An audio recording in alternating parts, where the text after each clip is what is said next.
Alright guys, welcome to my room tour for 2019. It's still a work in progress, but I think I've gotten it to a point where I'm ready to show you guys. So come on in, let's check it out.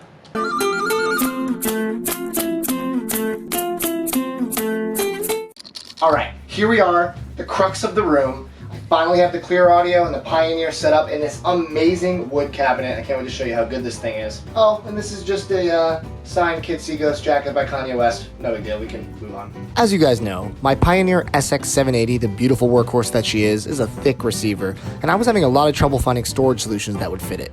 Almost no turntable stand had the proper dimensions for a vintage piece, until I stumbled upon Darla'Studio 66's incredible woodwork. It isn't just pretty, it's functional. My Clearaudio fits on the top with the cake cover, the Pioneer just squeezes into the first shelf, leaving room on top for cleaning accessories, and the bottom two shelves fit a ton of records. Gonna use these exclusively for my immediate to-spin list. And look at these beautiful Fluance Signature Series floor speakers. They have just elevated the sound that the Clearaudio can put out tenfold. I love them. Look how big they are. These Fluance floor speakers are game changers. Even in a small room, they have a great dynamic range and some powerful bass. Sounds great at my desk and even better from my bed. I recommend them to anyone looking for a high quality yet affordable pair of modern floor speakers. This is my collectibles case. I have collected so many cool things over the years. This is my way to display them. I want to show you what's on each shelf, so let's take a look.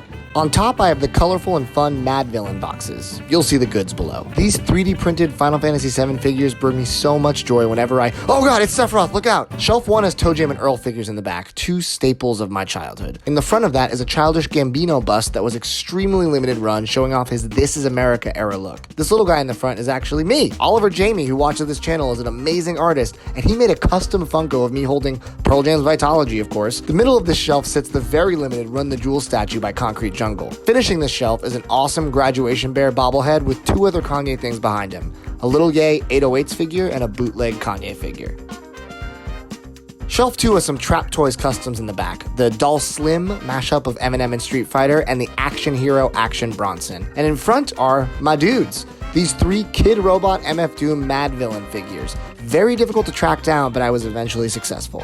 The third shelf houses a bunch of random Final Fantasy figures, and finally, the bottom shelf consists of assorted Dragon Ball Z figures and statues. To this day, I am a huge DBZ fan. Hey, so these shelves were built into the room, and I thought for a second, oh my god, LP shelves, but wasn't quite the case. I did find a way to utilize it for some 7 inches, 10 inches, and other cool stuff, so let me show you shelf by shelf what I got. The top shelf has my 7-inch records. I put them in between two bookends because I was nervous they would fall due to the ledge being precariously just a bit too short. 10-inch records are on this shelf too. Just below it is Cassette Corner, full of mostly vaporwave rarities and meme tapes. I have a couple cool box sets, my Walkman Sport, and for some reason a rare Sufjan Stevens CD. I consider him the guardian of the shelf. And finally, there are some Funko Pops. I used to be way more into these, but I've lost interest over the years. I still enjoy some of them though, so here we are. And this is what you've all been waiting for. These are all of my records. They made it all the way from LA to New York, safely, thankfully. And I have re-alphabetized them, put them by genre. I actually have to build a record hallway to be creative with the space, but I'll show you guys what I've done. I'm pretty proud of it. Let's check it out. I put all my box sets along the top of the units. I think it looks great and provides easy access. In retrospect, I could have done a 5x5, but I read some questionable things about the build quality, so I went with a 4x4 and a 1x4. The 1x4 is my hip-hop and R&B section, which is overflowing. The big guy has my modern and indie rock, folk, and pop on the first 2.5 rows, and the bottom boxes are electronic, downtempo, and ambient. Everything is organized by artist alphabetically. On the other side of the hallway, it's less organized. I have 2 soundtrack cubes, a vaporwave one, a world music one, and then a bunch of To Listen To Eventually records. All my 50s through 80s stuff is actually in my living room with the second turntable. Last but not least, my posters. I have all of my favorite musicians represented. I tracked down some of these extremely hard to find limited run posters, framed them all. It's a good smattering of my music taste, so I want to show you each one I have in here and what it means to me. Above my door is a copy of Awake, one of my top 5 albums of all time, signed by the entirety of Tycho.